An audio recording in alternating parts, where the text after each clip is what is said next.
So the Rockies place 3 players on the right side of the infield, but it doesn't matter because Cronenworth takes this pitch that's 2 inches inside and just hits it over everyone's head. And Charlie Blackmon is lost. Look at where he ends up. He thinks this ball is going over the fence. If he thought the ball was going to hit off the wall, he would have set himself up way off the wall and just played the hop. His positioning on this is so bad, but he's also really lucky because this ball bounces off the wall and almost just drills him in the face. Now, because his positioning's so bad and he's also injured with a groin injury, he just jogs towards this ball and Cronenworth just ends up scoring an inside the park home run. But if you look at the replay, it's really interesting because he doesn't get a sign from his third base coach. Third base coach is just lost on this play. And so Cronenworth doesn't know what to do, so he looks back on his own and tries to locate the ball. And in doing so, he slows down a lot. And that's why it's so surprising that he still ends up scoring by a mile. But come on, coach. You can't be making those rookie mistakes if you're trying to replace Glenn Hoffman. Oh, and by the way, here's a live reaction to what just happened. Let's go!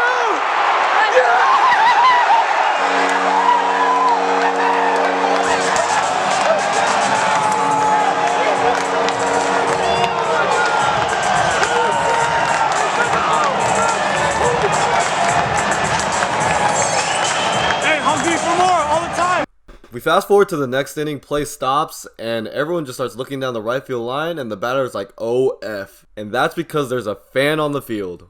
Now this is poor tackling from this security guard, let's be real. He barely takes grasp of the shirt, and the fan ends up breaking free. He actually ends up on top, and the security guard is completely defenseless at this point, and the fan looks ready to swing. But this second security guard, he gets airtime and just decks him. The guard on the ground ends up pinning the right half of the fan's body, and this third security guard comes in and holds the legs. Good teamwork. But then comes a second fan onto the field.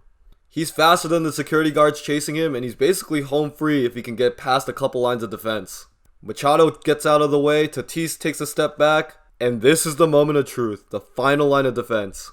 This security guard is all that remains between a touchdown and this fan. The fan does a little inside out move and the security guard plays it perfectly. He doesn't open up his hips until the fan commits, and in doing so he keeps his ankles healthy. And then instead of running at the fan, he takes an angle, good route, uses the boundary as a second defender, and then puts a chokehold on him. He throws him down to the ground and then his backup boys come in. But then this one guy comes in and he's like the guy in the group that doesn't do any work but gets half the credit because he just stands there and watches.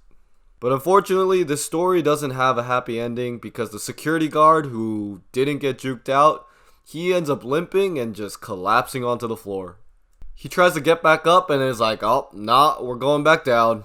The trainers come out and yeah, I don't know what happened to him. Hope he's alright. But yeah, if you like this video and want to watch another video of me where I find Manny Machado's Venmo account, please click the link in the description. It's a really cool video, and I hope it blows up. But yeah, if this video gets 200 likes, I'll drop the game day vlog sometime this week.